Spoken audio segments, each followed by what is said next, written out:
Welcome to Not Milk Never Milk. Subscribe if you're lactose intolerant. You start by confirming your controller model, because compatibility matters. Once done, pick a data-capable USB cable, not a charge-only cable. Plug the small end into the controller, then insert the other end into a powered USB port on the Xbox or PC. Make sure the console or computer is on and awake.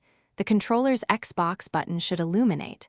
If it doesn't light, try a different port or cable immediately, since a solid connection is required to continue. Once the controller lights up, the system begins communication. On Xbox consoles, the controller pairs instantly over USB and the LED stays steady.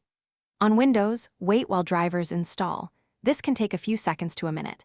Then confirm the device appears under Devices or Game Controllers. Make sure the cable remains snug and launch a game or the calibration panel to test buttons and sticks. If inputs respond, you're good. If not, unplug and reconnect, observing any error messages or blinking LEDs for clues. You finish by arranging the cable so it won't tug loose during play and confirm button mapping in a quick match. If the controller isn't recognized, first swap ports, then swap cables. If still failing, soft reset the controller by holding the Xbox button for 10 seconds, then reconnect.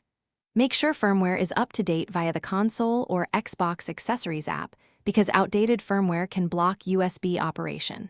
If problems persist, test the controller on another device to isolate whether the cable, port, or controller is at fault.